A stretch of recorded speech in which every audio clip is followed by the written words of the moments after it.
High, আমি তোমাদের সাথী। চলো আজকে তোমাদের জন্য নিয়ে এলাম নতুন একটা রেসিপি, দুর্দান্ত। আজকে নিয়ে এলাম কপি দিয়ে একটা নতুন রেসিপি। চলো প্রথম থেকে শুরু করি। প্রথমে কড়াইতে অল্প পরিমাণে একটু তেল নিয়ে তার উপর দিয়ে দিলাম জল। তো জলটার উপরে আমি দিয়ে দেবো 1 চামচ পরিমাণ হলুদ। দিয়ে দেওয়ার পরে আমি কুটে রাখা কপিগুলো এর মধ্যে দিয়ে দেবো জলের মধ্যে, যাতে একটুখানি ভাপিয়ে নেবো। কেটে রাখা লম্বা লম্বা করে আলুগুলোকেও আমি এর মধ্যে দিয়ে দেবো। দিয়ে ভালো করে একটু নেড়ে চেড়ে এবার এটাকে ভালো করে ঢাকা দিয়ে ভাপানোর জন্য রেখে দেবো। একটু ফুটে উঠলেই আমি নামিয়ে নেবো, যাতে খুব একটা সেদ্ধ না হয়ে যায়, তাহলে আমি এটাকে ভাজার অসুবিধা হবে। তো একটু জল দিয়ে এটাকে আমি চাপা দিয়ে রেখে দিলাম। এবার এটাকে আমি ভাপানোর জন্য রেখে দিলাম। তো এবার দেখবেন এরকম ফুটে উঠেছে, তখনই এবার আমরা এটাকে নামিয়ে নেব। তো এবার আমি নিয়ে নেব কড়ার মধ্যে একটু পরিমাণ তেল নিয়ে নেব। নিয়ে নেওয়ার পরে এর মধ্যে আমি দিয়ে দেব সেই ভাপিয়ে রাখা কপিগুলো দেওয়ার পরে ভালো করে উল্টে পিল্টে ভালো করে ভেজে নিতে হবে কিন্তু, হ্যাঁ, কিন্তু কম ভাজলে কিন্তু হবে না। ভালো করে উল্টায় পাল্টায় ভালো করে ভেজে নিতে হবে। ভেজে নেওয়া হয়ে গেলে ভালো করে একবারে লাল লাল করে ভেজে নিতে হবে। এবার আমি দিয়ে দিলাম এর মধ্যে নুনটা দেওয়ার পরে এবার যে কপিগুলো এত সুন্দর লাগবে না। এবার দেখো ভালো করে কপিগুলোকে এরকম লাল লাল করে ভেজে নেবে। তারপরে এবার আমি কপিগুলোকে নামিয়ে নেওয়ার পরে এর মধ্যে যেটুকুন তেল আছে সেটুকুন তেলই থাকবে। তারপর আমি এর মধ্যে দিয়ে দেবো সেই আলুগুলোকে দেওয়ার পরে আলুগুলোকেও নেড়ে চেড়ে উল্টে ভালো করে ভেজে নিতে হবে কিন্তু, হ্যাঁ, ভালো করে কিন্তু ভাজবেন। তারপরে এর উপরে দিয়ে দেবো একটুখানি নুনটা দেওয়ার পরে আবার ভালো করে উল্টে পাল্টে ভালো করে ভেজে নিতে হবে নেড়ে চেড়ে নিয়ে। এবার দেখুন এরকম ভাব পুরো লাল লাল হয়ে যাবে। তারপর ওই তেলেতেই আমি দিয়ে দিলাম পেঁয়াজের কালিগুলো দিয়ে ভালো করে নেড়ে চেড়ে এগুলোকেও ভালো করে ভেজে নিলাম। নেওয়ার পরে এইগুলোকেও আমি কিন্তু তুলে নেওয়ার পরে যদি আপনার কড়াতে তেল থাকে তো মিটিয়ে গেল। আমার কড়াতে তেল ছিল না, তাই আমি আবার একটু তেল দিয়ে দিলাম। এবার আমি দিয়ে দিলাম সবথেকে ইম্পর্টেন্ট জিনিস, বাদা মাছ।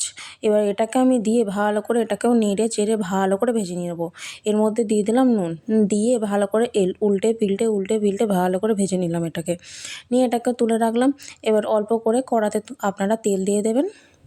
এবার আমি করে নেবো এটার জন্য মশলাটার জন্য আমি 3টে কাঁচা লঙ্কা দিয়ে দিয়েছি। তার উপর দিয়ে দেবো অল্প পরিমাণে 5 ফোড়ন এবং একটা তেজপাতা। এইগুলোকে একটুখানি ভালো করে একটু এদিক ওদিক করে ভালো করে নেড়ে নিলাম। নেড়ে নেওয়ার পরে এর মধ্যে আমি দিয়ে দেবো একটা গোটা টমেটোকে ভালো করে দিয়ে এবার খুন্তি করে ভালো করে নেড়ে চেড়ে নেবেন। নেওয়ার পরে এর মধ্যে আমি দিয়ে দেবো 1 চামচ মতো রসুন।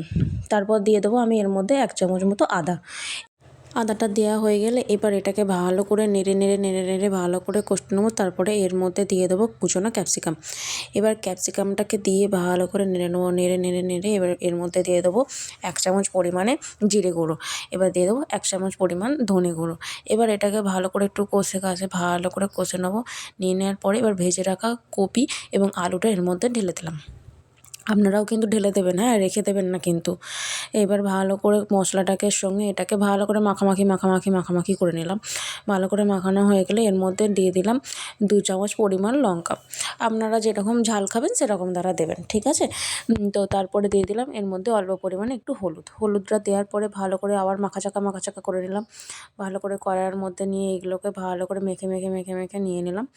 এবার এর মধ্যে দিয়ে দেবো জলটা ভালো করে দিয়ে দেওয়ার পরে এবার এটাকে দেখবেন একদম ডুবো হয়ে গেছে।